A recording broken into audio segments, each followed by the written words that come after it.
आज से करीब 2400 साल पहले सन 334 ईसा पूर्व मैसेडोनिया के शासक अलेक्जेंडर द ग्रेट, जिन्हें हम सिकंदर के नाम से भी जानते हैं, इतिहास के सबसे बड़े शासकों में से एक हुए और अपने समय के सुपर पावर पर्शियन एम्पायर के विरुद्ध खड़े हुए। मात्र 20 साल की उम्र में शासन संभालने वाले अलेक्जेंडर द ग्रेट ने अपने 10 साल के शासन के दौरान अपने निडर और शानदार लीडरशिप के वजह से ऐसे कारनामे कर दिखाए जिसने उसे एक के बाद एक कई युद्धों में शानदार जीत दिलाई और इसी वजह से आज तक पूरी दुनिया उसे अलेक्जेंडर द ग्रेट के नाम से जानती है।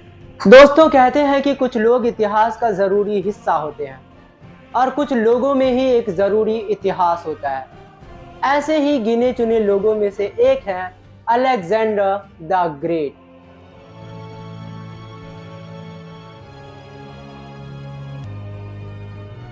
लगभग 500 ईसा पूर्व में ग्रीक अपनी कला, दर्शन एवं युद्ध के तरीकों के लिए जाना जाता था।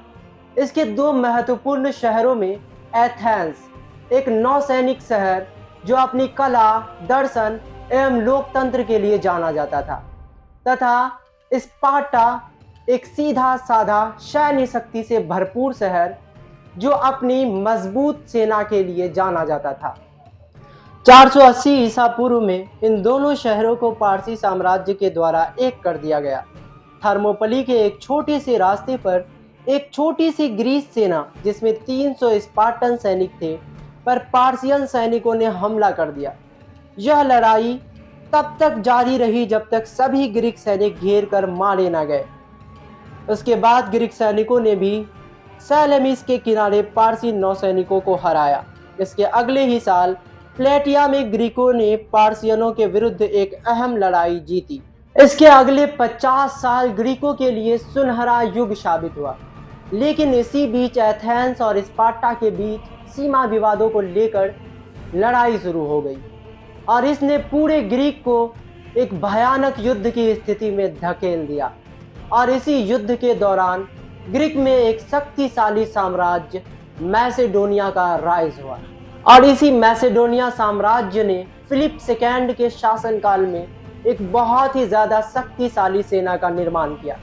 फिलिप के द्वारा किए गए कामों में सबसे ज़्यादा फेमस उसके द्वारा सरीसा का इंट्रोडक्शन था। सरीसा 18 फुट के भाले होते थे जो उस समय के हथियारों से 2 गुनी लंबाई के थे। ये हथियार उनके स्पेशल ट्रेंड पैदल सैनिकों के द्वारा चलाए जाते थे, जिन्हें फैलांक्स के नाम से जाना जाता था। 338 ईसा पूर्व में कैरोनिया की लड़ाई में फिलिप की सेना ने इसी फैलांक्स के बल पर थीब्स और एथेंस के जॉइंट फोर्सेस को कुचल कर रख दिया। दोस्तों, अपनी शक्तिशाली सेना के बल पर फिलिप सेकेंड ने अपने आसपास के सारे इलाकों को जीत लिया और इन सभी इलाकों को मिलाकर हेलेनिक लीग के नाम से एक विशाल राज्य की स्थापना की, जिसका सुप्रीम कमांडर खुद फिलिप सेकेंड था। लेकिन फिलिप इतने में रुकने वाला नहीं था। उसने पैन हेलेनिक के नाम से एक कैंपेन की शुरुआत की, जिसमें उसका मकसद पूरे ग्रीक को पार्शियन साम्राज्य से जीतना था। मैसेडोनिया का पुराना दुश्मन अब एक सुपर पावर बन चुका था। इसे हराना ग्रीकों के लिए अब तक के सबसे ज्यादा बड़ी जीत होने वाली थी।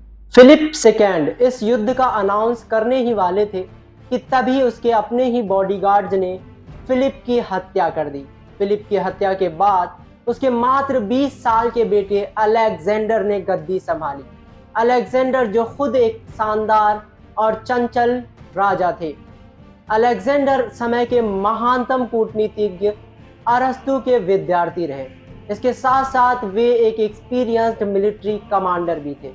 अलेक्जेंडर ने अपने पिता के कैंपेन पैन हेलेन को जारी रखते हुए पर्सिया पर कब्जा पाने के लिए सबसे पहले अपने आप को राजा के रूप में सुरक्षित किया और उन सारे लोगों का पता लगाया जिन्होंने उसके पिता की हत्या की और उन्हें मौत के घाट उतार दिया।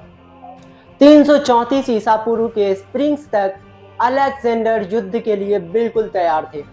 अलेक्जेंडर अपनी सेना के साथ एशिया माइनर्स के हेलेस पॉइंट तक पहुंचते हैं। दोस्तों, ये कैंपेन इतिहास के सबसे बड़े मिलिट्री कैंपेन्स में से एक साबित होती है और इसी कैंपेन के तहत आगे चलकर अलेक्जेंडर और अचमेनिद साम्राज्य के आर्साइड्स के बीच एक घमासान युद्ध होता है जिसे बैटल ऑफ ग्रेनिकस के नाम से जाना जाता है, जो विश्व प्रसिद्ध है।